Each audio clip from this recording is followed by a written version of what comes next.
dire non avec différentes intonations. Exemple, si je vous demande « Voulez-vous prendre ce produit qui permet de vieillir plus vite ?»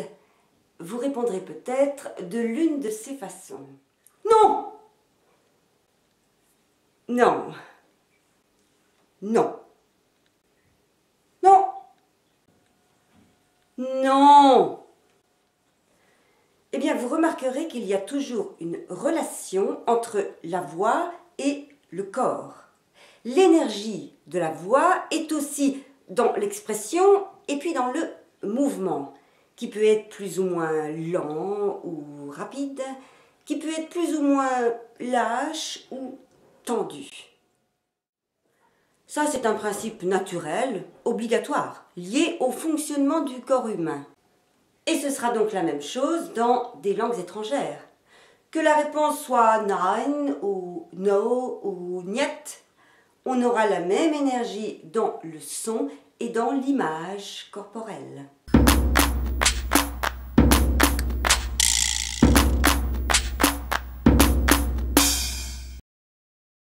Changeons de produit. Je vous propose maintenant celui-ci, qui permet d'arrêter de vieillir.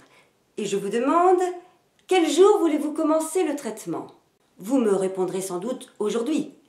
Et vous remarquerez qu'il y a deux façons de placer l'accentuation sur cette réponse.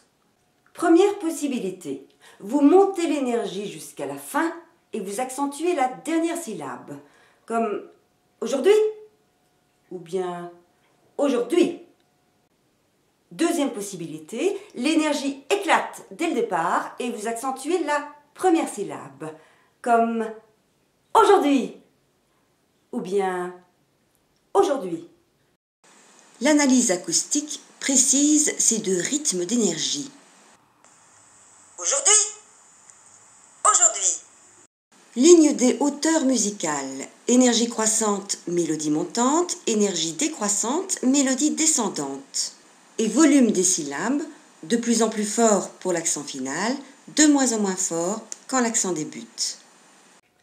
Et vous pourriez me dire aussi « aujourd'hui »,« aujourd'hui », en marquant les deux places de l'accentuation. Mais vous ne marquerez jamais l'accent sur la syllabe du milieu, ce qui donnerait « aujourd'hui »,« aujourd'hui »,« aujourd'hui ». Vous entendez, ça sonne comme certaines langues étrangères, car effectivement, il y a ici une différence entre les langues.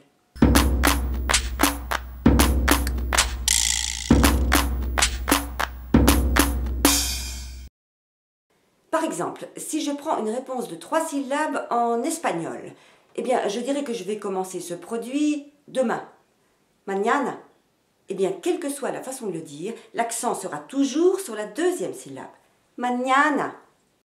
En anglais, si je commence le produit samedi, j'aurai toujours l'accent sur la première syllabe du mot. On Saturday. Car en anglais comme en espagnol et la plupart des langues européennes, l'accent est fixé par la langue, en fonction généralement de la morphologie du mot. Alors il peut tomber au milieu d'une séquence, avec ce rythme qu'on n'a pas phonologiquement en français, ta-ta-ta, teinté des différentes langues. Et puis il y a des langues où il n'y a pas vraiment d'accent tonique, parce que l'énergie de la voix est déjà utilisée pour créer des structures de hauteur musicale, comme en chinois ou d'autres langues à ton. Or, un accent dans la voix correspond à un accent dans le corps. Alors, qu'est-ce que ça veut dire? D'abord que d'une langue à l'autre, il y a une différence de comportement corporel, dans la façon de bouger ou de ne pas bouger. En tout cas, dans les langues à accentuation, le mouvement fait partie de la langue.